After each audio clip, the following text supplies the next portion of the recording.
दामाद जी, मुझे माफ़ करना। मेरी ही गलती है। मैं ही अपनी बेटी को अच्छे संस्कार नहीं दे पाई। माँ, तुम इस समय किचन में? कुछ नहीं, बस ऐसे ही। आ गए तुम बेटा? लो, पानी पी लो। कुछ खाओगे? नहीं माँ, भूख नहीं है। माँ, सिम्मी कहाँ है? माँ ने कहा बहू कमरे में है। कह रही थी कि तबीयत ठीक नहीं है। मैंने उससे कहा कि डॉक्टर के पास चलो, तो बोली कि मैंने दवाई ले ली है। अच्छा माँ, तुम चिंता मत करो, मैं देखता हूँ। इतना कहकर रोहन अपने कमरे में चला जाता है। वहाँ देखता है कि सिम्मी कमरे में आराम कर रही होती है। रोहन उससे कहता है, तुम ठीक तो हो? माँ कह रही थी कि तुम्हारी तबीयत ठीक नहीं। डॉक्टर के पास चलो, अगर ठीक नहीं लग रहा हो तो। चिंता मत करो रोहन, मैं ठीक हूँ। दवाई ले ली है मैंने। तुम दोपहर से अपने कमरे में हो। हाँ, इसीलिए तो अब अच्छा महसूस कर रही हूँ। खाना बनाया तुमने? माँ जी ने कहा मैं बना दूंगी। सिमी कहती है, उन्हें क्यों परेशान करती हो? ज्यादा देर तक वो खड़ी नहीं हो सकती, मालूम है ना तुम्हें। तुम कहना क्या चाहते हो? मैंने ये सब जानबूझकर किया? मुझे ऐसा नहीं कहना था, पर मेरी समझ में ये नहीं आ रहा कि ऐसे बार बार में तुम्हारी तबीयत कैसे खराब और क्यों हो रही है। मुझे नहीं पता। पता नहीं तो पता करना पड़ेगा। चलो एक अच्छे डॉक्टर को दिखा लेते हैं, रोहन सिम्मी से कहता है। उतने में बाहर से आवाज आती है, रोहन, रोहन। आया माँ। रोहन बेड से उठकर कमरे के बाहर आता है। ये लो बेटा, मैं तुम दोनों के लिए चाय बनाकर लाई थी। और हाँ, बहू के लिए तुलसी और अदरक डालकर चाय बनाई है। बहू को पीकर आराम मिलेगा। तुमने क्यों बनाई चाय? सिम्मी बना लेती। रोहन अपनी माँ से कहता है, अरे नहीं, बहू की तबीयत ठीक नहीं है। अच्छा सुनो, चाय पी लो, हाथ मुंह धोकर बाद में खाना खाने आ जाना। मैंने खाना बनाकर रख दिया है। और माँ अपने कमरे में चली जाती है। रोहन चाय पीकर हाथ मुंह धोने बाथरूम में चला जाता है, पर सिम्मी के ऐसे व्यवहार से वो नाराज था। आए दिन सिम्मी बीमार पड़ने का नाटक करने लगी और घर के सारे काम माँ को ही करने पड़ते थे। घर में किसी प्रकार की लड़ाई न हो, इसीलिए वो शांत रहता था। पर अब पानी सर से गुजर गया था। उसे समझ नहीं आ रहा था कि सिम्मी को कैसे समझाया जाए। कुछ दिनों बाद सिम्मी की माँ और भाभी रोहन को मिली। दरअसल वो एक क्लाइंट से मिलने उस होटल में आया था जहाँ सिम्मी की भाभी और माँ आई हुई थी। उन दोनों को देखकर वो उनके पास गया और कहने लगा, अरे मम्मी, भाभी, आप दोनों यहाँ? हाँ बेटा, डॉक्टर के पास आई थी। थोड़े चक्कर आने लगे तो बहू ने कहा कि जूस पी लो, अच्छा महसूस होगा। बस इसीलिए जूस पीने यहाँ आ गई। आप सुनाओ, माँ कैसी है?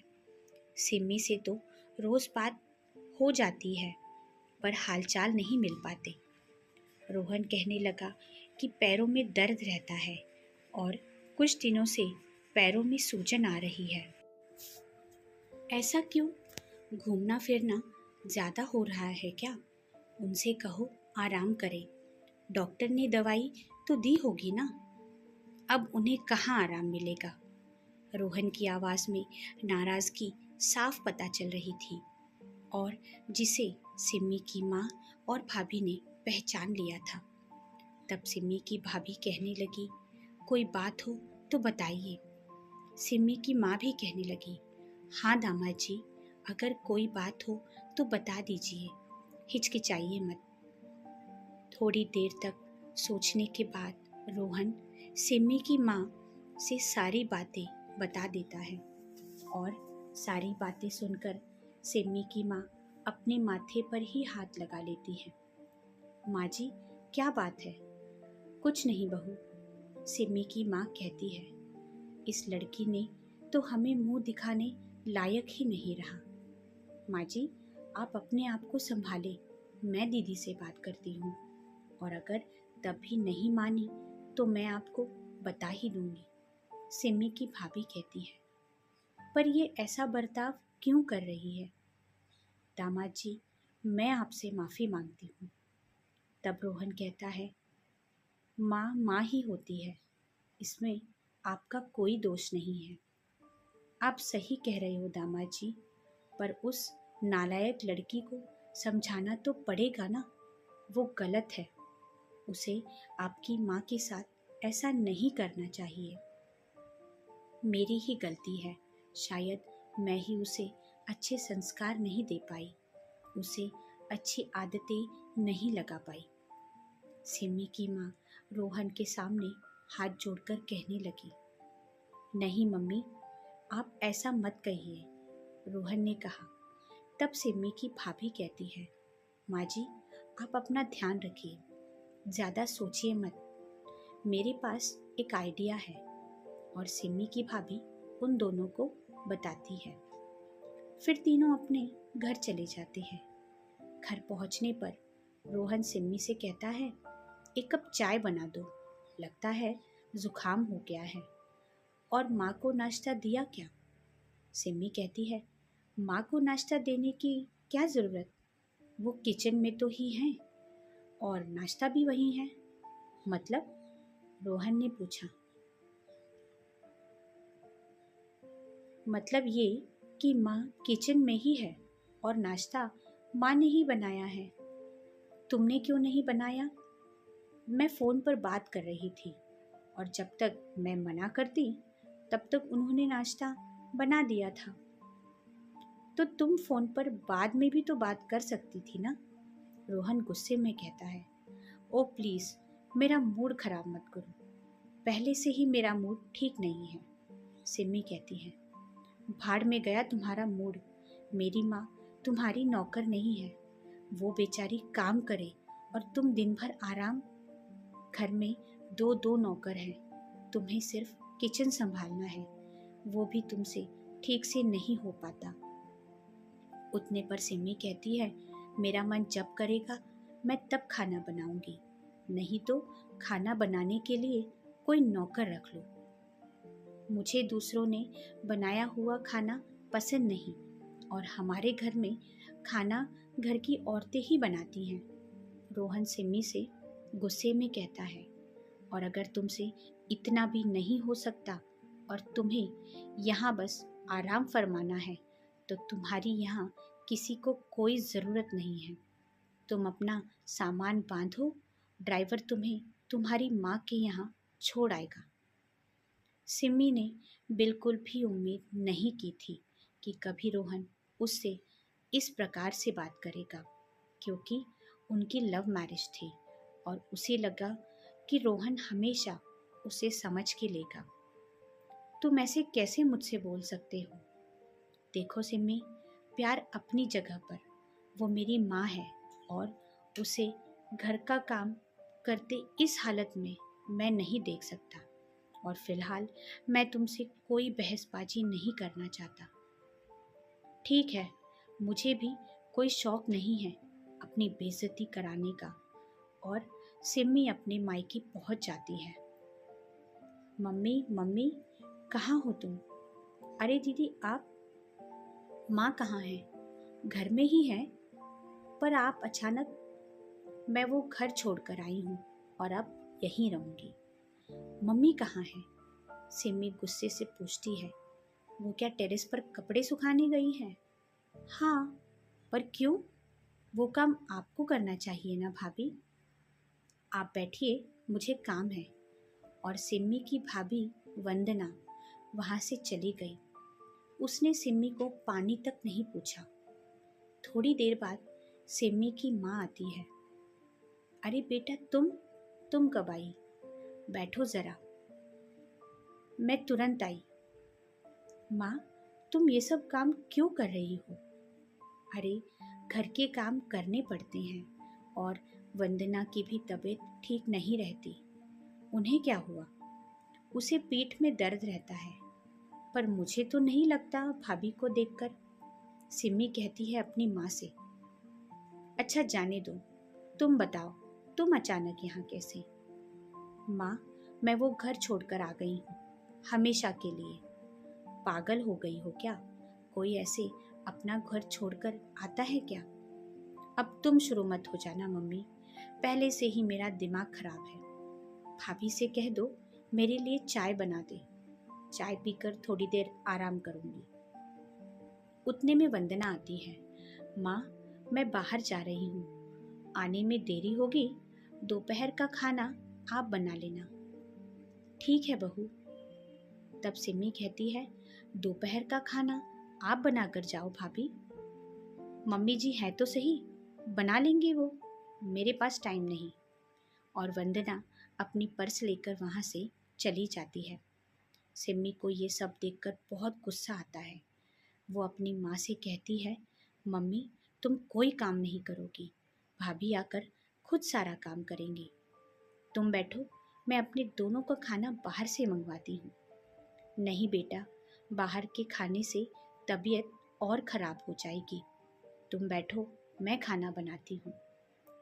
आज तुम हो तो आराम मिल जाएगा। और तुम इधर आ गई हो, उधर तुम्हारी सास के पैरों में कितना दर्द है, वो कैसे खाना बना रही होंगी। अपनी माँ की बातें सुनकर सिमी हैरान हो जाती है।